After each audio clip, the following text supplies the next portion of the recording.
नमस्कार। मैं एस्ट्रो आदित्य पाराशर वैदिक पाराशर ज्योतिष चैनल के माध्यम से आप सभी का स्वागत करता हूं। आज मैं कुंडली में आपको एक विशेष योग के बारे में बताऊंगा जिसे सरस्वती योग कहा जाता है। जिसकी कुंडली में भी यह योग होता है उस पर माता सरस्वती की विशेष कृपा होती है। माता सरस्वती विद्या का खजाना है, जो इसको जितना बढ़ाता है उतना ही अधिक यह संचय होता है, उतना ही मनुष्य के पास जमा होता है। सरस्वती योग वाला व्यक्ति कला में, संगीत में, लेखन में, विद्या से संबंधित और बहुत से क्षेत्रों में मान सम्मान और धन कमाते हैं। ये काव्य और संगीत में के क्षेत्र में तो उच्च पद पाते हैं, साथ में कला के कौशल में भी वे देश विदेश और अपने राष्ट्र का नाम रोशन करते हैं। जिसकी कुंडली में सरस्वती योग की विशेष कृपा होती है वह व्यक्ति राष्ट्रीय स्तर पर, अंतर्राष्ट्रीय स्तर पर और अपने आप को मशहूर करता है। और बल्कि सिर्फ कला और संगीत ही नहीं, सरकारी तंत्र में भी ऐसे व्यक्ति को विशेष स्थान प्राप्त होता है। तो व्यक्ति की कुंडली में कब सरस्वती योग बनता है, इसके बारे में मैं आपको बताता हूँ। जब भी कुंडली के पहले, प्रथम स्थान पर, द्वितीय स्थान पर, चतुर्थ स्थान पर, पांचवें भाव में, सातवें भाव में, नौवें भाव में और 10वें भाव में गुरु, बुध और शुक्र अगर एक साथ हों, मान लीजिए 10वां भाव है, यहाँ पर गुरु, बुध और शुक्र, ये तीनों ग्रह अगर एक साथ बैठे हैं तो ऐसे व्यक्ति की कुंडली में सरस्वती योग 100% बनेगा।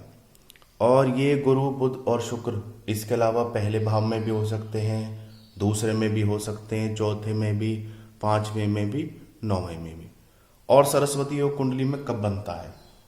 जब भी गुरु, बुध और शुक्र इन भावों में अलग अलग हो। मान लीजिए यहाँ पर बुध है, यहाँ पर गुरु है और यहाँ शुक्र है, तो ऐसे व्यक्ति की कुंडली में भी सरस्वती योग बनेगा। और सरस्वती योग व्यक्ति की कुंडली में कब बनता है? जब भी दो ग्रह एक साथ हों और एक ग्रह इनमें से अलग हो तो भी सरस्वती योग बनता है।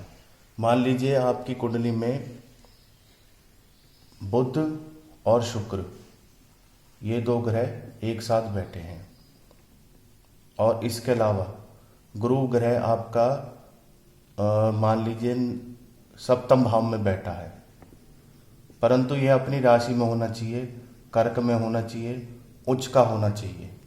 यहाँ पे संख्या 4 लिखी होनी चाहिए, कर्क राशि में होना चाहिए और उच्च का होना चाहिए। तो ऐसे व्यक्ति की कुंडली में सरस्वती योग बनता है। जिस भी व्यक्ति की कुंडली में सरस्वती योग होता है, उपाय के तौर पर तो उसको 4 मुखी और 6 मुखी रुद्राक्ष, 4 और 6 मुखी रुद्राक्ष चांदी के साथ स्फटिक की माला में धारण करने चाहिए। इन दोनों रुद्राक्षों को ये चांदी में मढ़वा ले और इनके साथ स्फटिक की माला में इसको धारण करे, तो ऐसे व्यक्ति की कुंडली में यह उपाय बहुत ज़्यादा कारगर सिद्ध होगा। और जहाँ तक हो सके उसे माता सरस्वती की पूजा करनी चाहिए, स्तोत्र के रूप में, कवच के रूप में और चालीसा के रूप में। यह मैंने आपको आज सरस्वती योग के बारे में बताया। कृपया आप मेरे चैनल को सब्सक्राइब करने के लिए बेल आइकॉन को दबाएं। आपका दिन शुभ रहे।